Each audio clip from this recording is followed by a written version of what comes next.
Late afternoon settled over the dry grasslands east of Lake Iasi, with the heat still lingering above the cracked earth. There was almost no wind. The last rays of sunlight filtered through the low shrubs,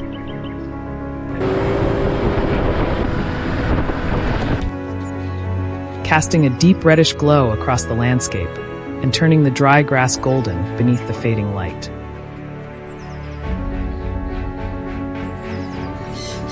For the Hadza people, this was the ideal time to search for water in the vast wilderness.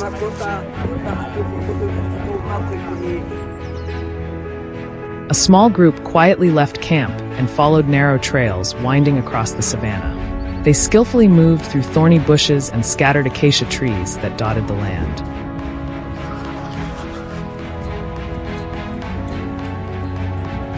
To most people, this place might seem empty and lifeless. But to the Hadza, even the smallest sign left behind by nature carried meaning.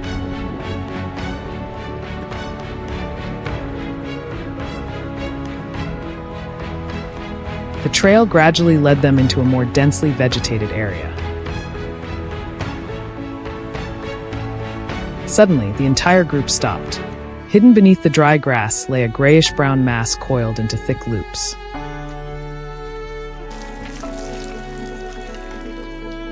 Its scales reflected the afternoon sunlight, glimmering like metal. It was a massive African rock python.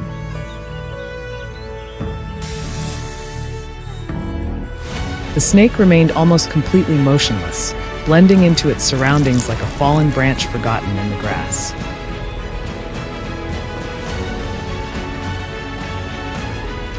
Instantly, the Hadza hunters spread out into a semicircle.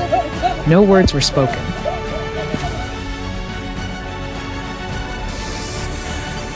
A few quick glances and simple hand signals were enough for everyone to understand.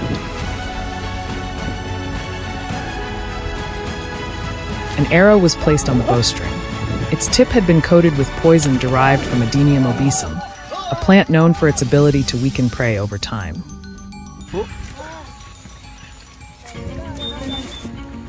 Within minutes, the python began to lose its strength. The hunt ended quickly. The valuable meat would provide food for the group in the days ahead.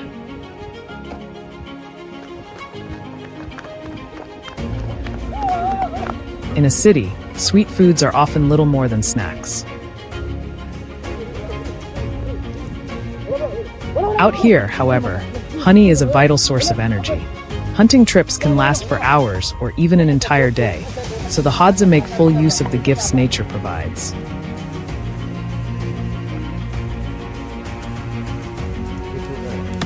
They gathered a few dry branches and created a small amount of smoke to drive away the bees before carefully cutting away part of the hive.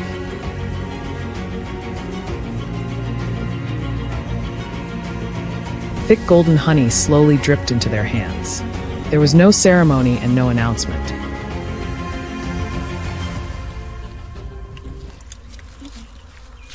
They simply broke off pieces of honeycomb and passed them around as naturally as breathing.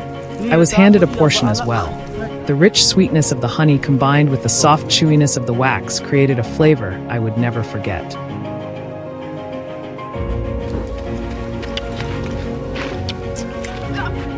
No one took more than anyone else, and no one saved extra for themselves. Once the last pieces of honeycomb had been eaten, the group continued on their way as though nothing unusual had happened.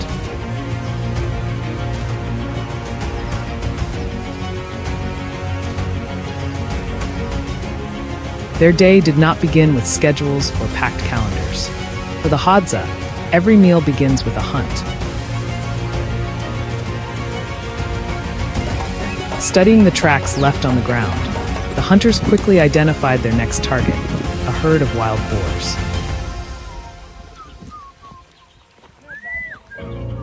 One hunter quietly moved ahead while the others spread out to either side. No one called out or discussed a plan.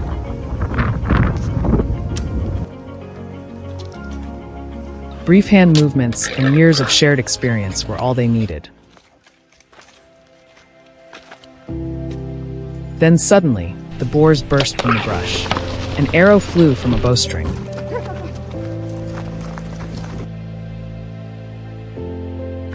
The animal ran a short distance before collapsing. The hunter quickly approached.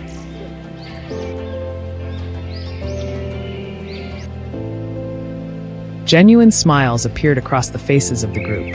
It was not the joy of victory, but the satisfaction of knowing the entire camp would have a good meal waiting for them.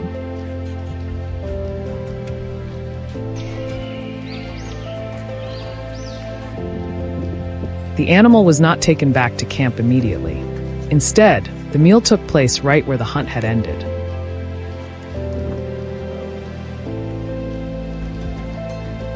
A small fire was built from dry branches gathered nearby. There were no pots, pans, or elaborate cooking tools.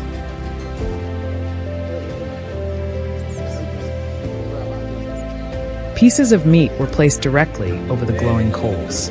As the aroma spread through the evening air,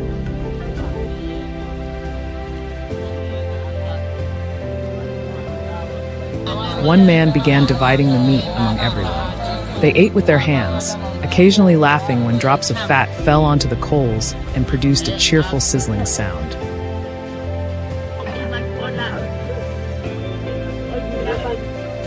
By the time the sun disappeared behind the distant acacia trees, the camp had begun to glow with small fires.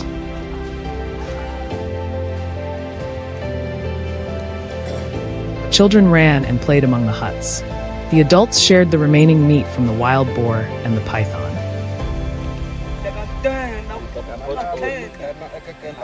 There were no modern conveniences, only a sky filled with countless stars overhead. Beside one of the fires, a hunter quietly sharpened his arrows in preparation for the next day's journey.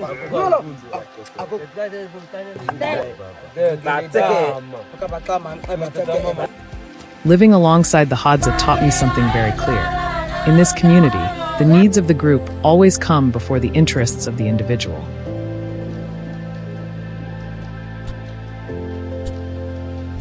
Survival skills are not learned from books, but passed down through generations of real-life experience.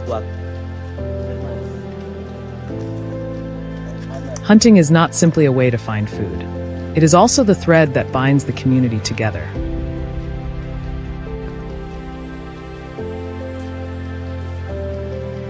There is no electricity, no internet, and no accumulation of great wealth. Yet they possess something many modern societies are gradually losing: a deep sense of connection and a willingness to share.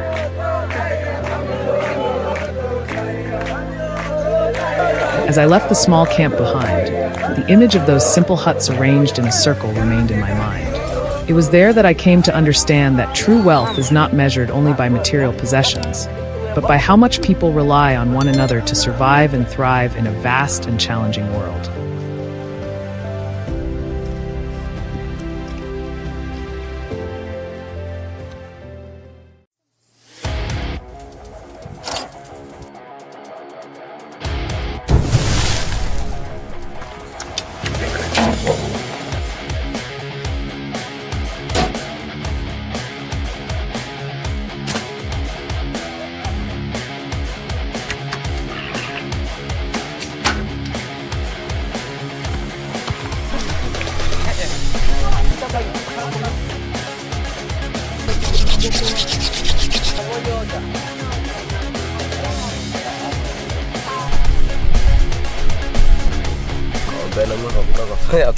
Between the pace of modern life, where people are accustomed to comfort and abundance, the Hadzabe continue to exist in a way that feels almost the opposite.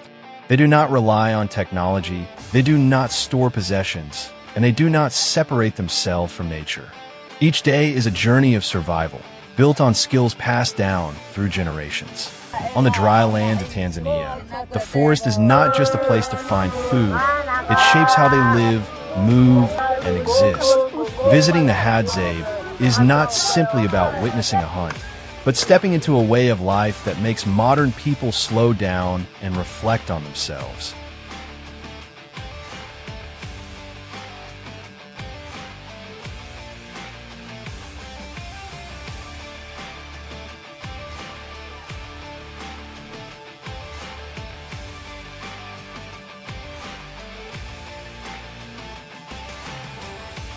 The The morning on the savannah begins in stillness. There is only the sound of birds, the wind rushing past, and soft footsteps on the dry ground. A group of hunters, carrying bows and a variety of arrows, prepares to enter the forest and begin another day. Each arrow is carefully checked, because every type of prey requires a specific arrowhead. Their eyes scan even the smallest traces in the landscape, just before the hunt truly begins.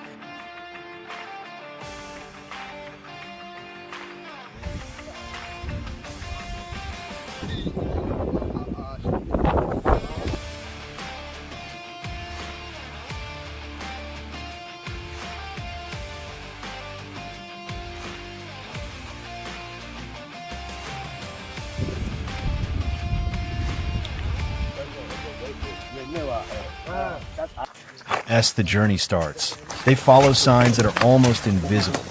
Footprints pressed into the sand, grass slightly bent, or the fresh scent of animal droppings. To the Hadzabe, the forest is like an open book where every mark tells a story from minutes or hours before. Along the way, small opportunities suddenly appear. A sound in the bushes can make the entire group freeze instantly. It could be a python, a dangerous leopard, or any creature large enough to become a meal. When the moment comes, they spread out and quietly close in, guided by instincts shaped since childhood. An arrow is released and hits its mark. The prey is quickly pulled from the brush, ending a short but skillful hunt.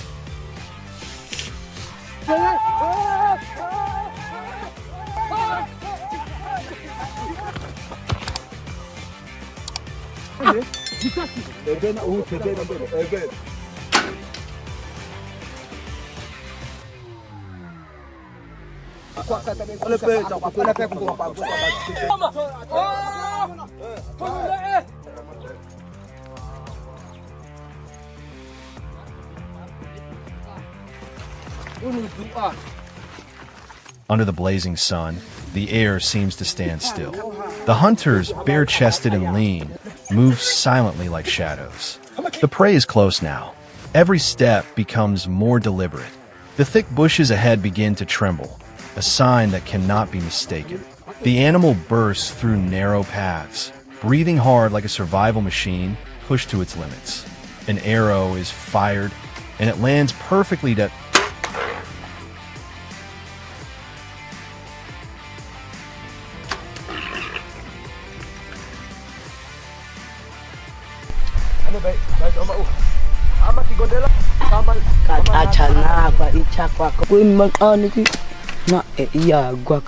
In this forest, humans are not the only hunters. At times, nature reveals unexpected encounters between different species along the same path. These moments are a reminder that the savannah is a place where every living creature must fight to survive. The Hadzabe diet, wild plants, roots, honey, and hunted meat, creates a rich and unique food culture. What has drawn the attention of scientists is their gut microbiome. Research shows it is far more diverse than that of people living in urban environments. Hundreds of bacterial species coexist, shifting with the seasons and diet, like a living ecosystem inside the body. No processed food, no refined sugar, minimal use of antibiotics, just nature. And their bodies respond accordingly. Resilient, adaptable, and remarkably flexible.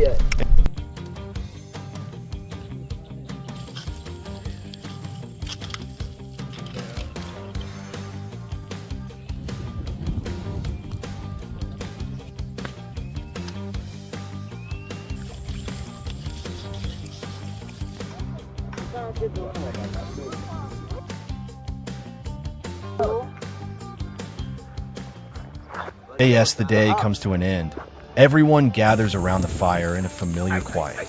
The cooked meat is torn apart by hand and passed around. No one holds onto their share for long. In the flickering firelight, the meal is not just the result of a hunt, but a moment of sharing and connection after a long day.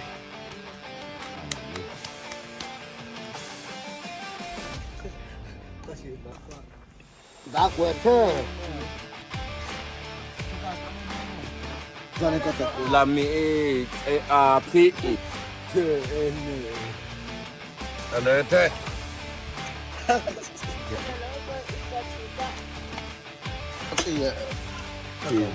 Chị của cô thì của cô.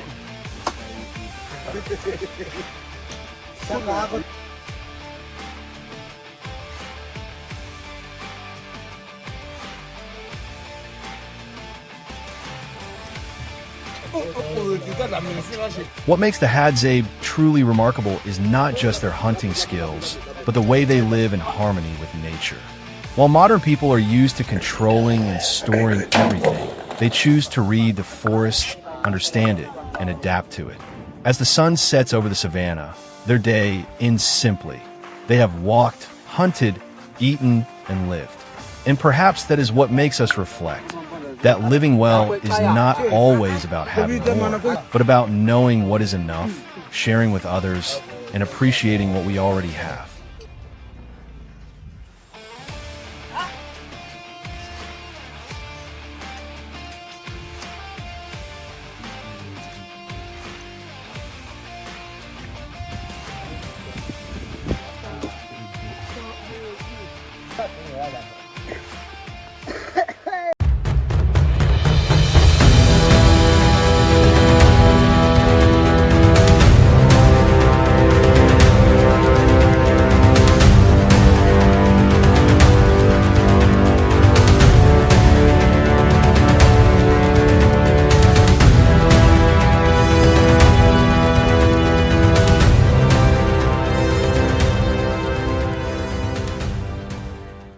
As the first light of dawn slowly spread across the low bushes stretching over the Tanzanian savannah, an unusual sense of unease settled around the Hadzabe camp.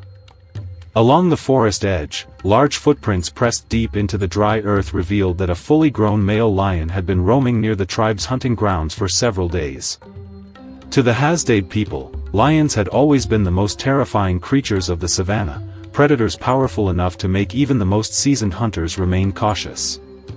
But as antelope and wild boars gradually disappeared from their familiar hunting areas, they understood that a confrontation with the beast was only a matter of time.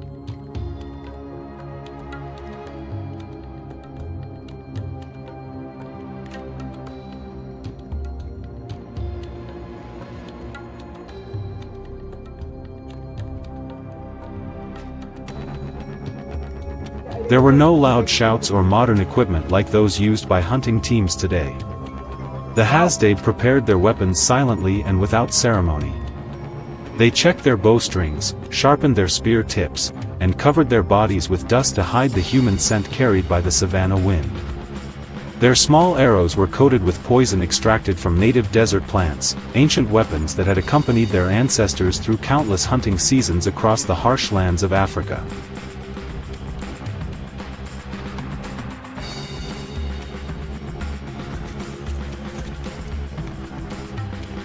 The hunting party moved deeper through dense dry thorn bushes, where the lion's tracks stood clearly in the fresh soft soil. Several low tree trunks bore long claw marks, while flattened patches of grass showed that the beast had passed through not long before. The Hadzabe moved so slowly that they nearly blended into the surrounding landscape. Every footstep was carefully placed to avoid snapping dry branches or creating unusual sounds that might send birds into panic.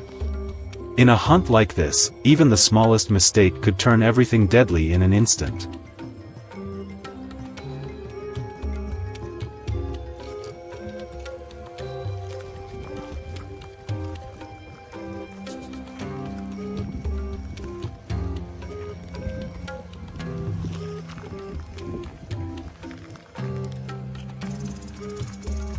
As they approached an area filled with massive rocks near the forest edge, the group quickly discovered the carcass of an antelope that had not yet begun to decay.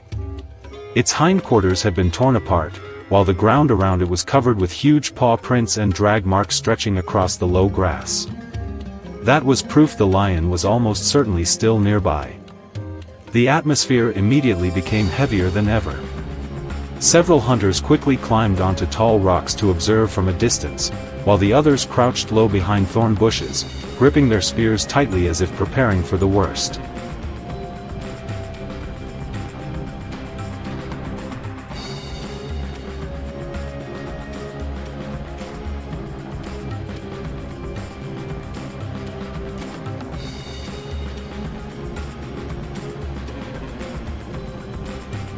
At that very moment, a deep roar suddenly echoed from the trees.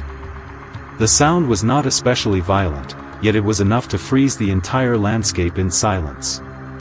From within the tall grass swaying gently in the wind, the massive male lion slowly emerged. The dark black mane surrounding its neck made its body appear even larger beneath the morning sunlight. It did not immediately flee, but stood still, staring directly at the hunters with cold and cautious eyes. In that moment, the distance between man and the king of the savannah was only a few dozen meters.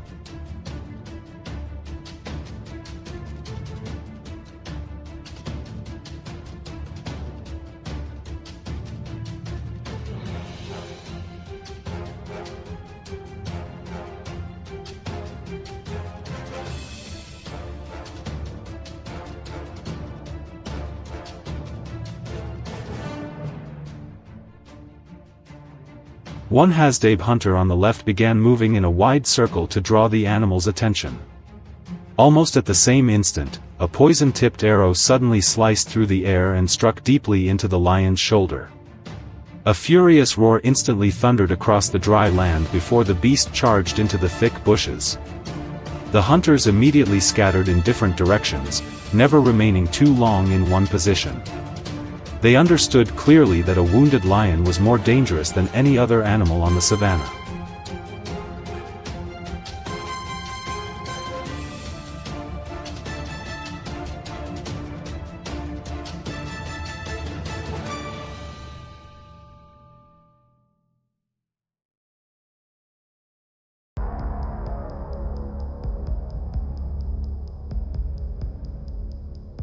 The pursuit continued for hours beneath the scorching African heat. The Hadzabe did not attempt to approach directly, but patiently kept their distance while silently tracking drops of blood and crushed grass along the trail. The poison from the arrow slowly began taking effect, causing the lion's movements to grow weaker and slower. From time to time, faint roars echoed in the distance like the final declaration of the ruler of the vast savannah.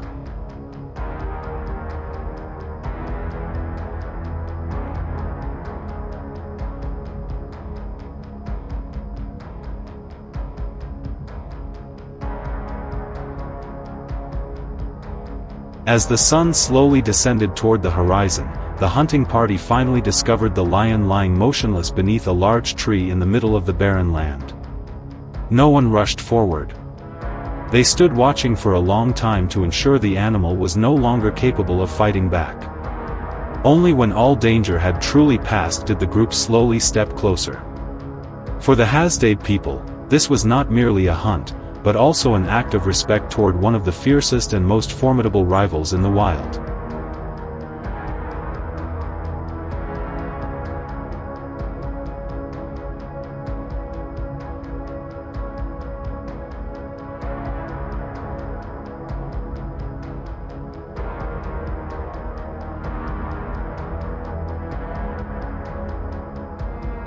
They returned to the camp to the joyful cheers of women and children.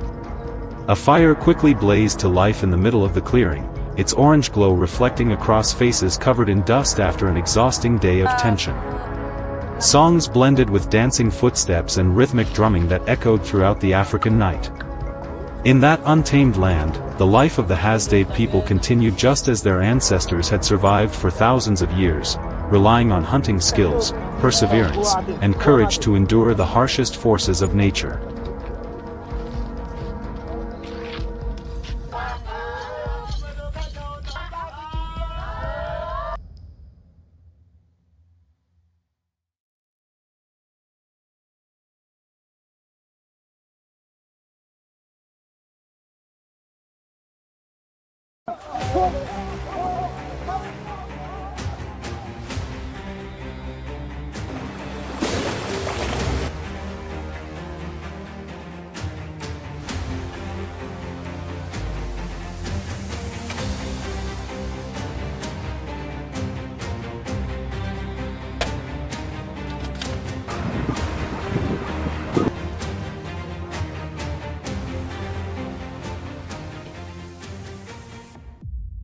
In Tanzania, where rivers and wetlands weave through vast grasslands, there's a predator that even the strongest animals approach with caution.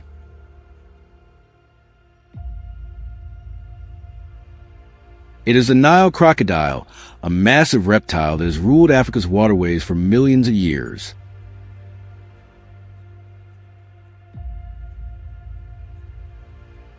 Yet in this harsh landscape, the Hadzabe people continue to live, hunt, and travel along rivers where crocodiles are often found.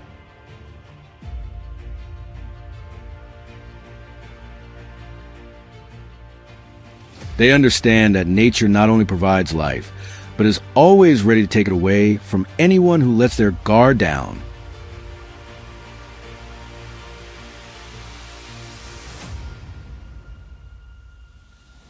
For that reason, they are sometimes forced to take part in one of the most dangerous hunts imaginable.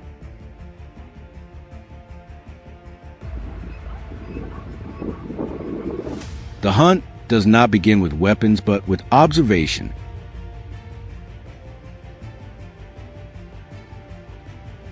The Hadzabe men pay close attention to every drag mark in the sand and every footprint pressed into the wet mud.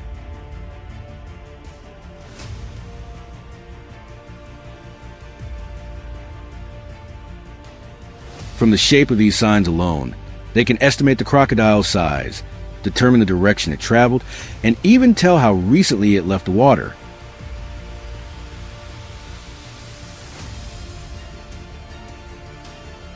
The group may spend long minutes watching the river, listening for warning calls from birds, studying small ripples on the surface, and waiting for any indication that the predator is still nearby.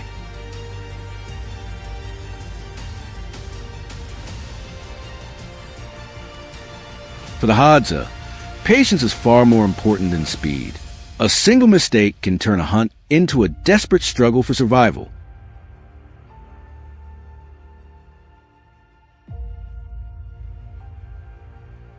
Once the crocodile's location has been confirmed, the group begins preparing.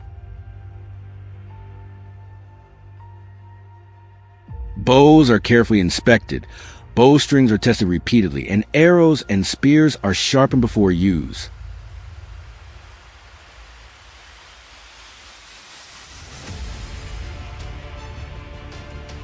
The Hadzabe know that a crocodile's hide is incredibly thick and tough, making precise shot placement far more important than raw strength.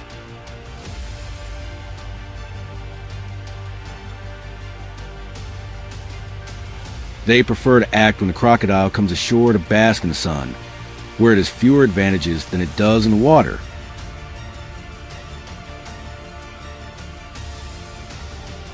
Every movement is slow, deliberate, and silent. In a hunt like this, calmness is the most important weapon of all.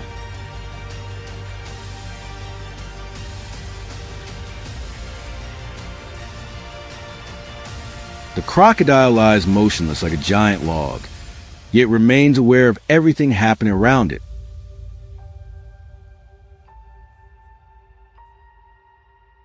The Hadzabe continue closing the distance, using tall grass and tree trunks for cover.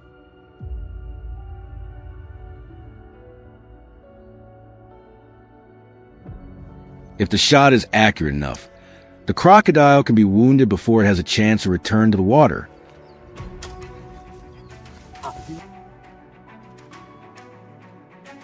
If it fails, however, the hunt is almost certainly over. When the lead hunter gives the signal, the arrow is released. The confrontation may last only moments, but every second is filled with tension as both sides fight for the same thing, the chance to survive.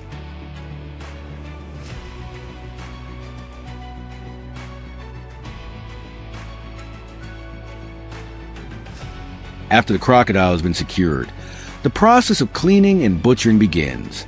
For the Hadzabe, no part of the animal is wasted.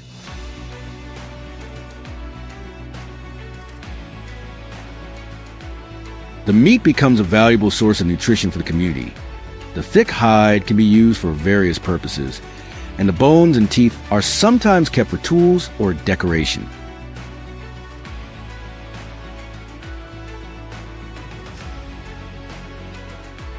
The success of the hunt does not belong solely to the hunter who fired the first shot. It is shared among everyone.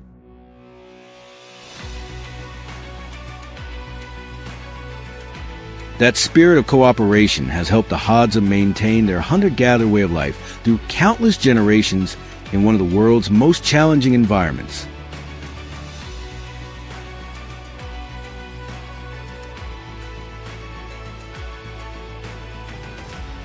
Even so, hunting crocodiles is never a routine activity for the Hadzabe.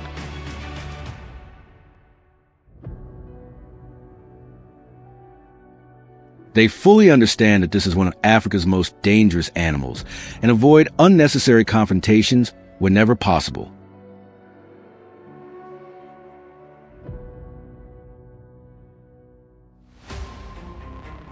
Most of the time, they simply observe from a distance, choose safe places to collect water, and leave immediately if they notice signs of crocodile nearby.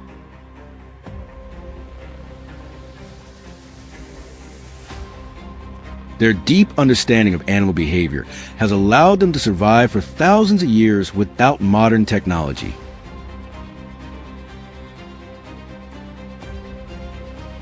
They know when to move forward, when to wait, and most importantly, when to walk away.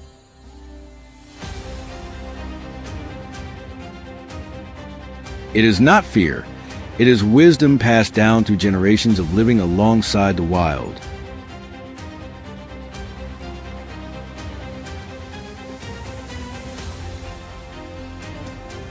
As the sun slowly sets beyond the endless grasslands, the crocodile hunt comes to an end.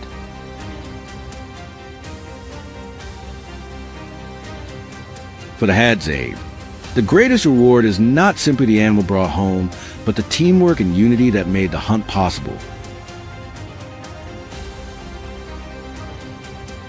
Once the catch reaches camp, everyone gathers to prepare the meal, share the food, and sit together around the fire.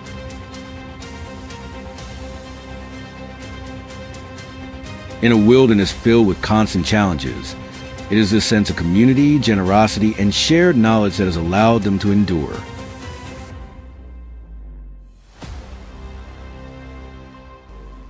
More than any weapon or hunting skill, these values are what truly define the strength of the Hadzabe people.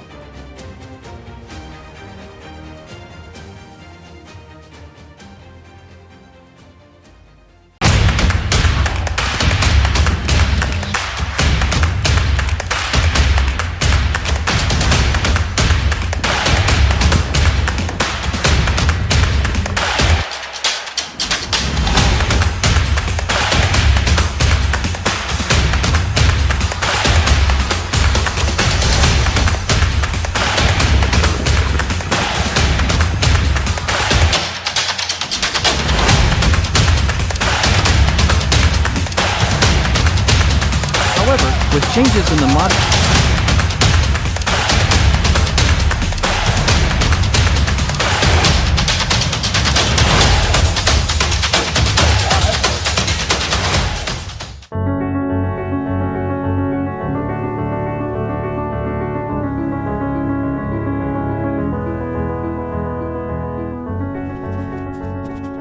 At dawn, the vast savannah and open woodland slowly came to life.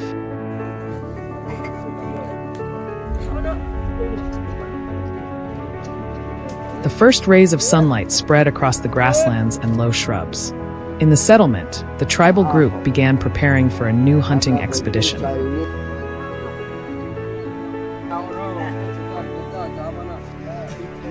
They checked their bows, arrows, ropes, and necessary equipment before setting out. Nearby, a leopard started moving around the low bushes in search of hunting opportunities.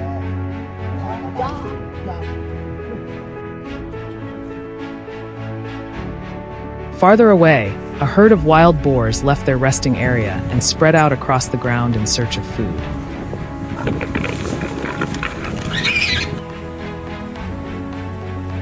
Many grazing animals also appeared across the open plains, creating a lively morning scene.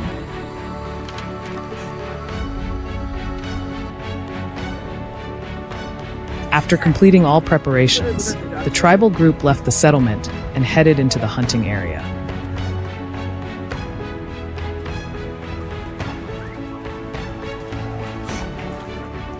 The tribal group moved deeper into the hunting grounds located between the open woodland and the wide savanna.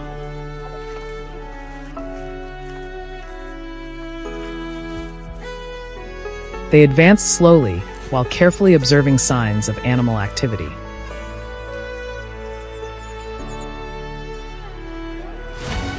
Ahead of them, the leopard silently moved among the bushes and closely watched grazing animals feeding nearby.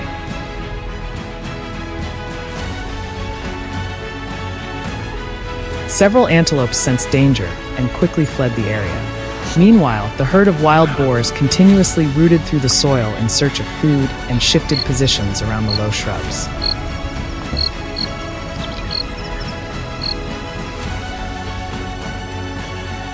Many individuals moved back and forth between open patches of land and bushy areas.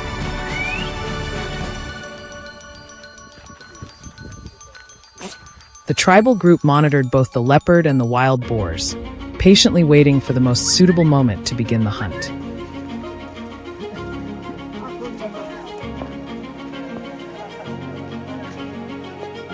The leopard continued moving through the open woodland filled with scattered shrubs. It constantly observed its surroundings before changing position to approach areas where many grazing animals were present.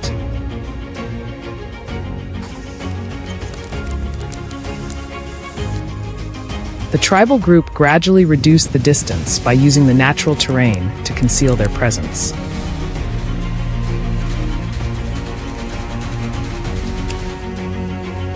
Everyone moved carefully while maintaining a stable formation. After some time, the leopard emerged into a more open area among patches of short grass.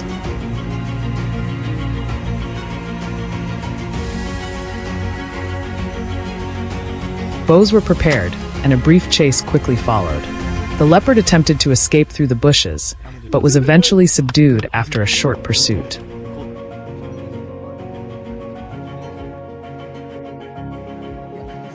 After the leopard hunt, the tribal group shifted their attention to the herd of wild boars.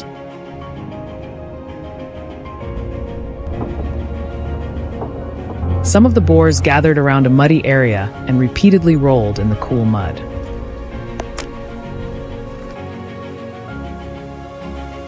Others rooted through the soil or searched for food around the low shrubs. The hunters patiently observed and selected a suitable target. When one wild boar became distracted while moving around in the mud, the first arrows were used, but the animal still managed to run away.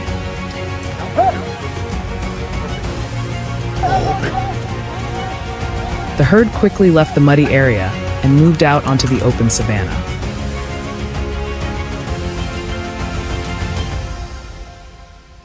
The pursuit continued across the grasslands. When one wild boar appeared in a more exposed area, bows and arrows were used again.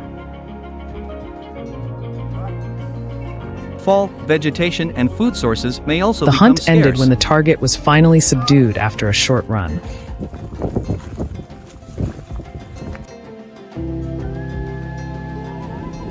The tribal group returned to the settlement after completing the hunts of the day.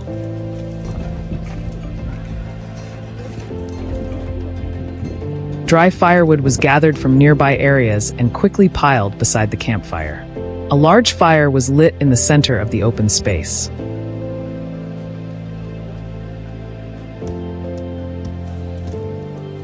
The wild boar meat was carefully prepared and placed into large cooking pots.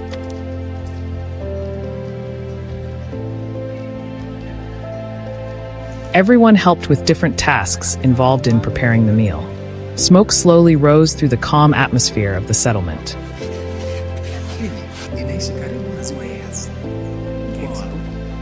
Once the food was ready, the members of the tribe gathered together to eat and talk.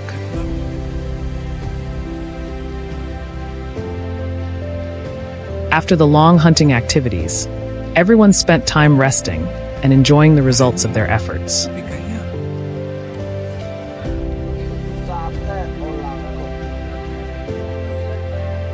After the meal, a group of tribesmen left the settlement once again to search for additional food sources.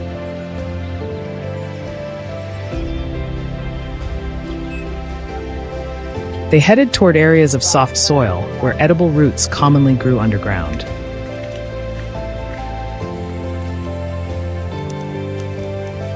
Using simple tools, they began digging and gradually uncovered many roots of different sizes.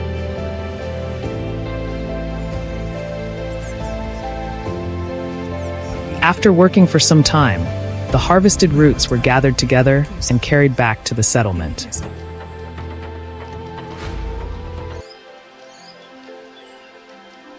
At the camp, the fire continued burning with glowing pieces of wood.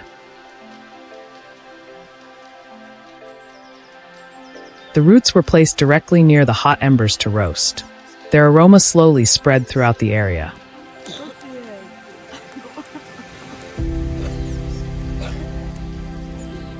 Once the roots were fully cooked, the members of the tribe sat together to eat and talk before resting after a long day of activity.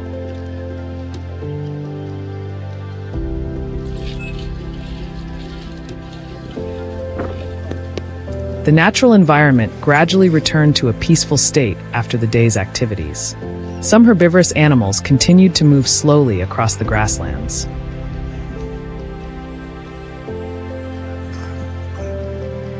At the settlement, everyone gathered together to rest after completing their work. Life within the tribe gradually quieted down, bringing a long day to a close.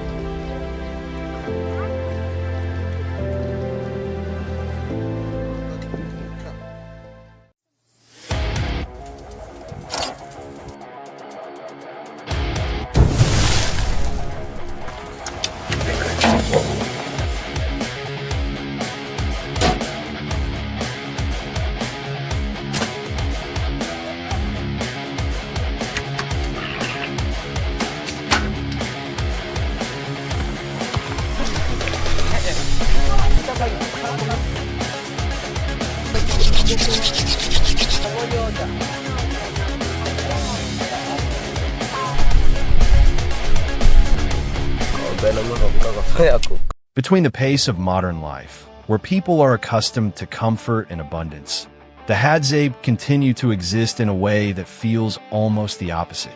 They do not rely on technology, they do not store possessions, and they do not separate themselves from nature. Each day is a journey of survival, built on skills passed down through generations. On the dry lands of Tanzania, the forest is not just a place to find food, it shapes how they live, move, and exist. Visiting the Hadzabe is not simply about witnessing a hunt, but stepping into a way of life that makes modern people slow down and reflect on themselves.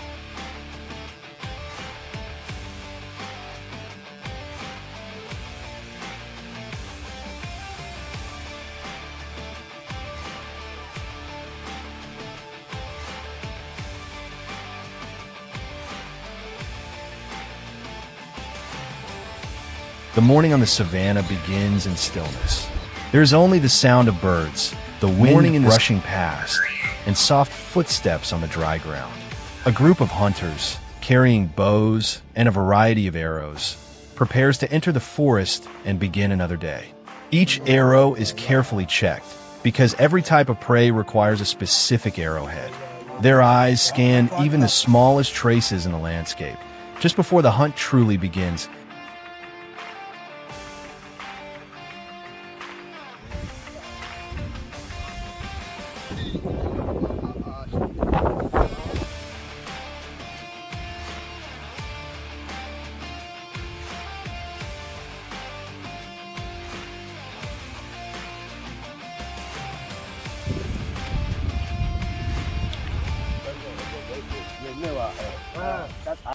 As the journey starts, they follow signs that are almost invisible.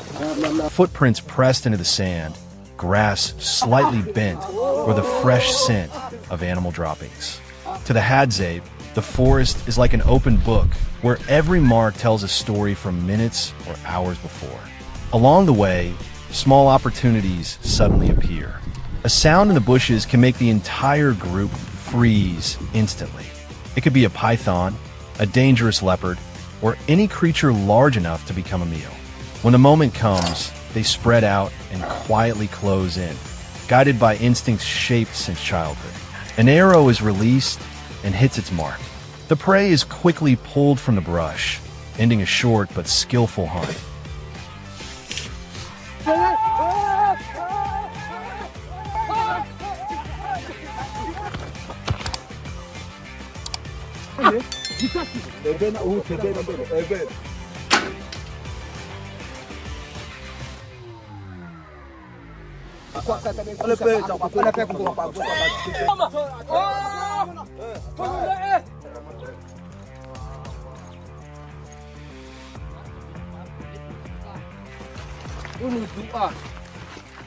Under the blazing sun, the air seems to stand still. The hunters, bare-chested and lean, move silently like shadows. The prey is close now. Every step becomes more deliberate. The thick bushes ahead begin to tremble, a sign that cannot be mistaken. The animal bursts through narrow paths, breathing hard like a survival machine pushed to its limits. An arrow is fired, and it lands perfectly to...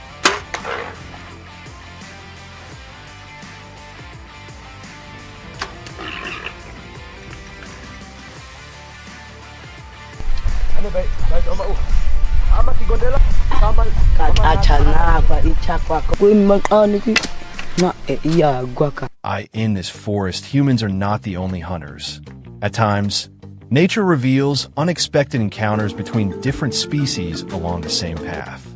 These moments are a reminder that the savannah is a place where every living creature must fight to survive.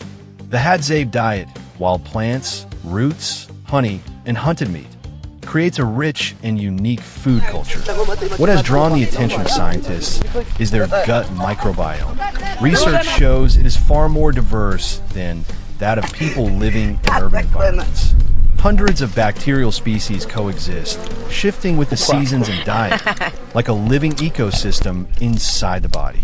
No processed food, no refined sugar, minimal use of antibiotics, just nature. And their bodies respond accordingly. Resilient, adaptable, and remarkably flexible.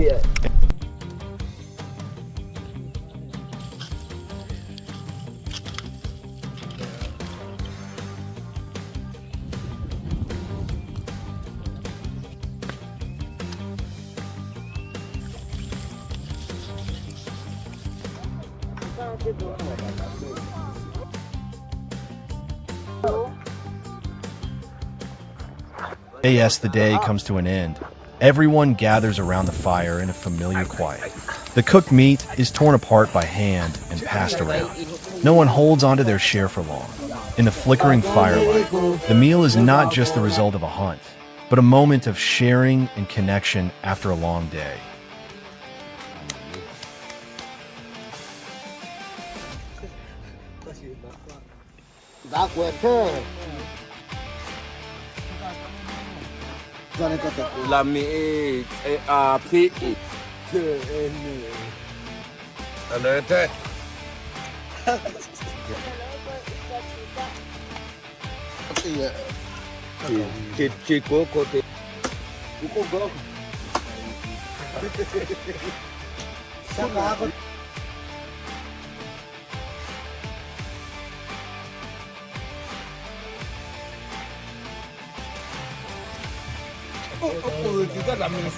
What makes the Hadzabe truly remarkable is not just their hunting skills, but the way they live in harmony with nature. While modern people are used to controlling and storing everything, they choose to read the forest, understand it, and adapt to it. As the sun sets over the savannah, their day ends simply. They have walked, hunted, eaten, and lived. And perhaps that is what makes us reflect. That living well is not always about having more, but about knowing what is enough, sharing with others, and appreciating what we already have.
When a thin veil of mist still hung over the vast grasslands surrounding Lake Eyasi in Tanzania, the Hadzabe camp was already beginning to awaken.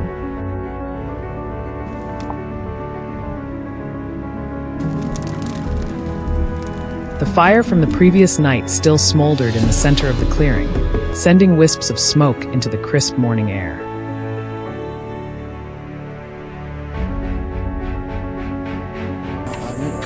Today was a special day. The hunters were not pursuing a single prey animal, but setting out with 3 different targets in mind on a long journey across the savannah: a rhinoceros, baboons, and an antelope.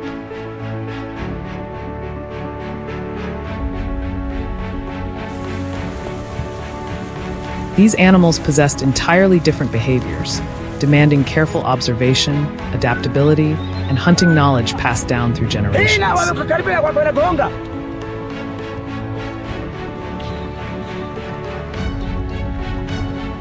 After checking their bows, arrows, spears, and small axes carried at their sides, the hunting party quickly left the camp.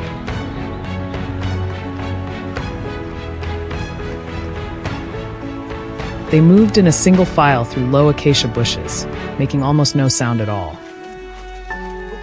Lead us to where they're bedded down. On the damp ground still wet with morning dew, large footprints stood out clearly. Baboon. An older hunter stopped, crouched down to examine them, then signaled for the group to continue.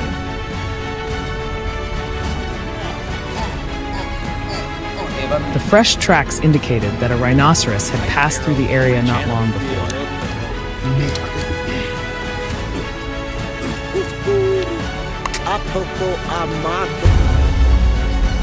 The tracking expedition lasted for hours. Along the way, the group repeatedly discovered flattened patches of grass and broken low branches.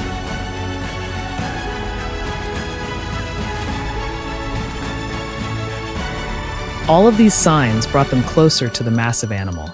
Finally, in a semi-flooded area, the enormous silhouette of the rhinoceros appeared in the distance.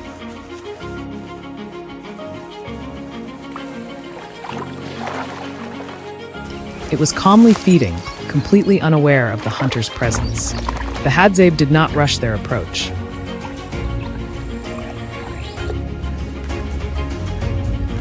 Taking advantage of the favorable wind direction, they circled through the bushes and patiently closed the distance.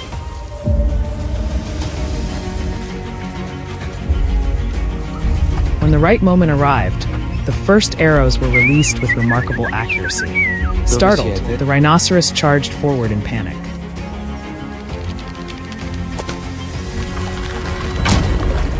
Eventually, it collapsed in the grassland, marking the first success of the day. The hunters spent a few moments showing respect to the animal before continuing their journey.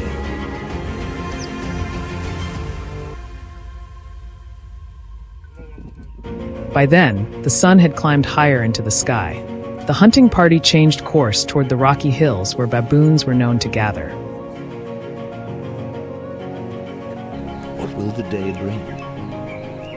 Unlike the rhinoceros, baboons are famous for their alertness and their ability to detect danger from great distances.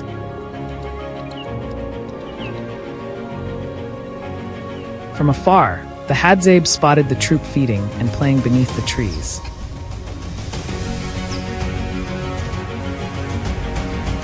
They split up and approached from different directions, using the natural terrain to conceal their positions.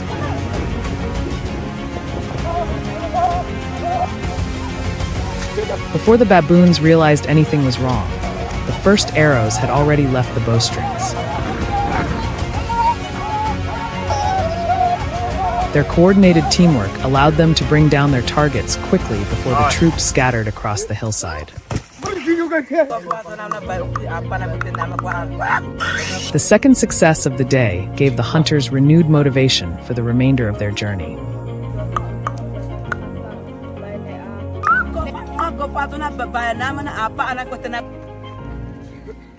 In the afternoon, as the sunlight began to soften, the hunters entered a vast grassland where antelope were commonly seen.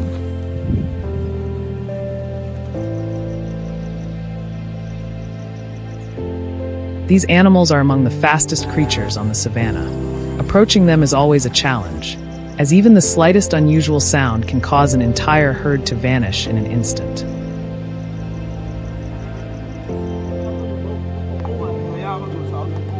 The Hadzabe spent considerable time observing from a distance. They carefully watched the herd's movements and predicted the route it would take.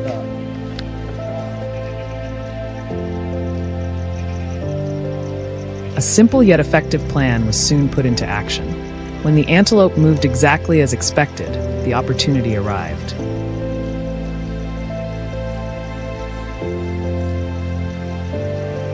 Arrows flew through the still afternoon air. One adult antelope was struck, and the hunters quickly moved in.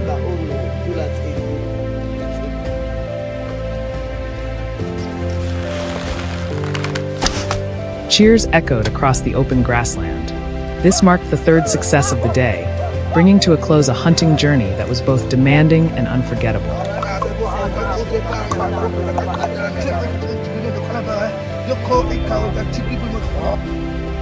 On the way back, the hunters took the opportunity to gather honey and several familiar wild fruits.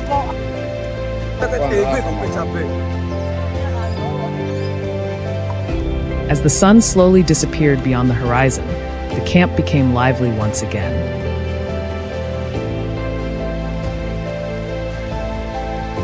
Fires were lit, and children gathered around the adults to listen to stories about the hunt.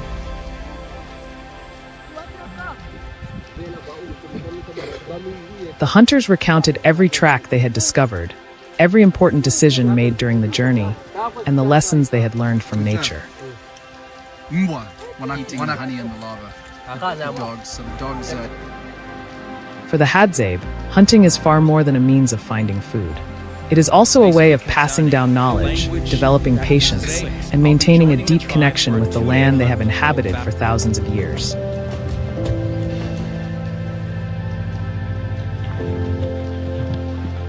As night fell over Lake Iasi, the conversations gradually faded, giving way to the silence of the savannah.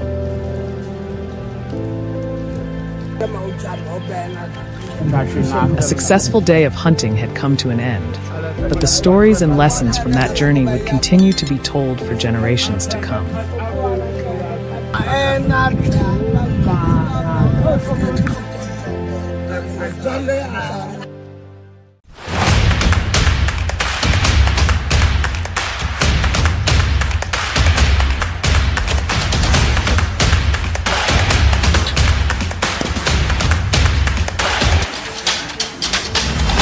Not invested in guys that populated.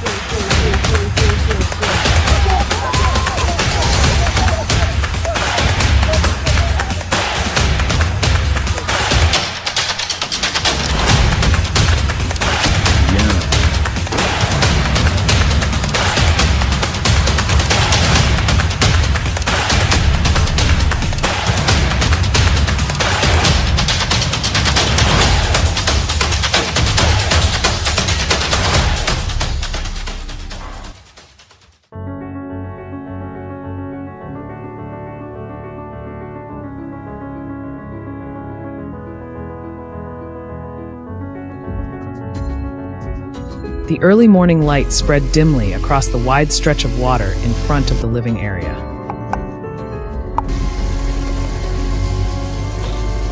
Mist still clung to the low bushes near the riverbank. No one spoke loudly.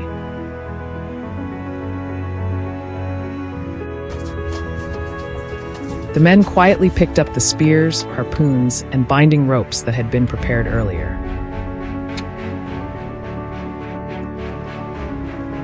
A few checked the spear tips by hand before placing them close to their sides.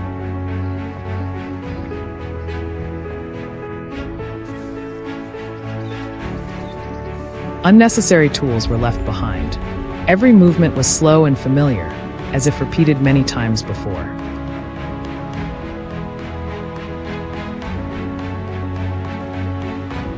Once everything was ready, the group began leaving the living area. In the distance, a brief disturbance appeared on the water surface before quickly disappearing.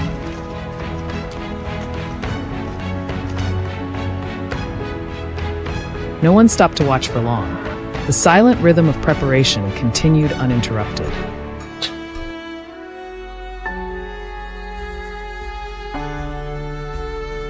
The group moved into the low forest behind the river. Their formations spread slightly apart to maintain a wider field of view while moving.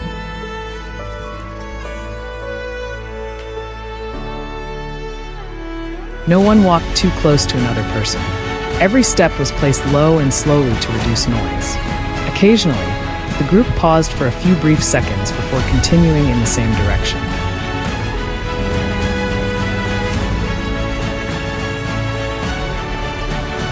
Their eyes constantly shifted between the ground ahead and the low bushes on both sides. There was no clear signal, yet everyone maintained the same steady pace.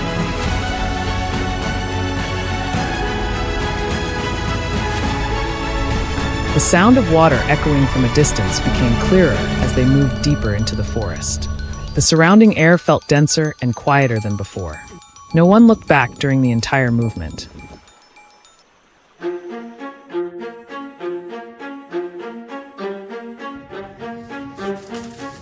A sudden large movement appeared on the water ahead. Ripples spread across the surface before vanishing quickly.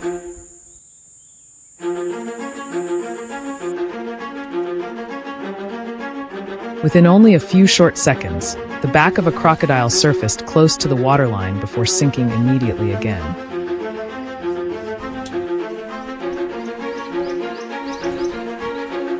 There was no second appearance, but that alone was enough for the entire group to focus in the same direction.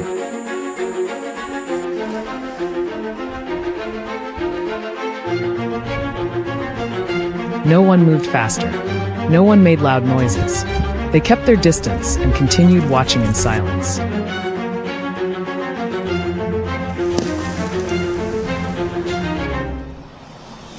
The water gradually became calm again, but the atmosphere had clearly changed. A few men tightened their grip on the spears in their hands.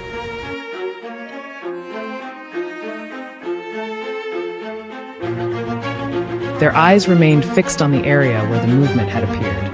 The silence lasted for several seconds before everything continued.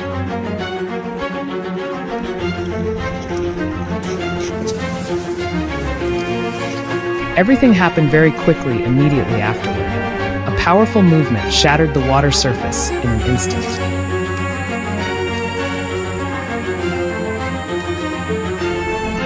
Water sprayed high into the air, and a loud sound broke through the previously quiet surroundings.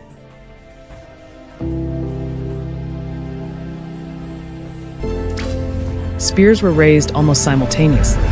No one shouted loudly. There was no time for slower reactions.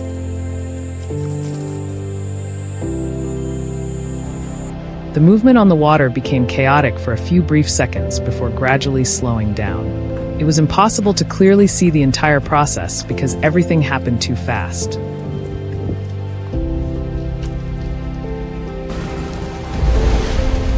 Only large waves spreading outward remained visible. Right after that, the scene shifted to the crocodile lying motionless near the water's edge.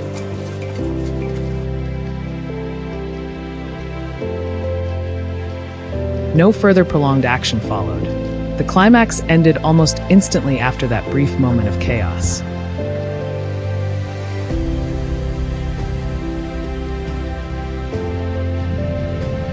After returning to the living area, a few people began gathering dry wood around the open space near the old fire pit.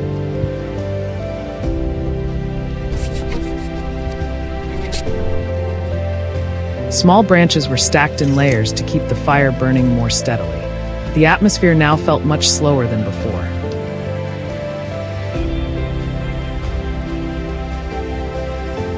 The fire was quickly lit, and smoke began drifting lightly around the area. No detailed processing scenes were shown for long.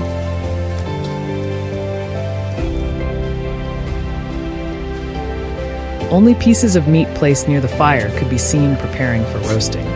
One person sat low beside the hot coals, constantly adjusting the wood with a small branch.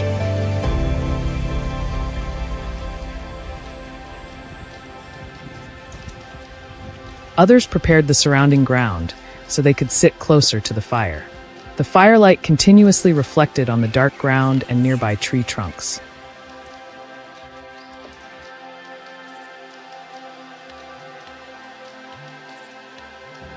As the coals became evenly hot, pieces of meat were placed directly above them.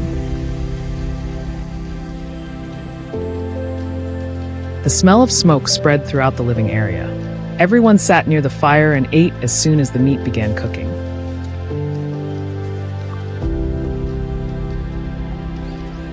There was no clear division or fixed order. Meanwhile, a few others left the area to collect water from sandy spots in the forest.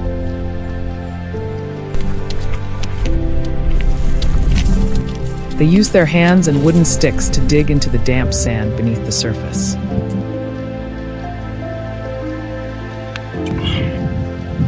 After a short while, water slowly seeped upward. The water was collected using simple containers and carried back to the fire area.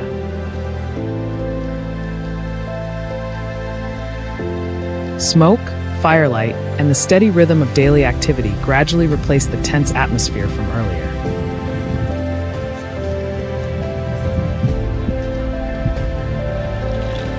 After the meal ended, the atmosphere around the living area became much quieter.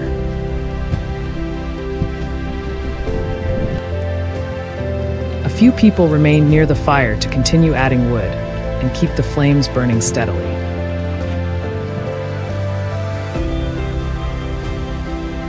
Others sat silently watching the surroundings. In the distance, the river's surface had returned to its normal state. Smoke from the fire continued rising slowly into the darkening sky above the forest.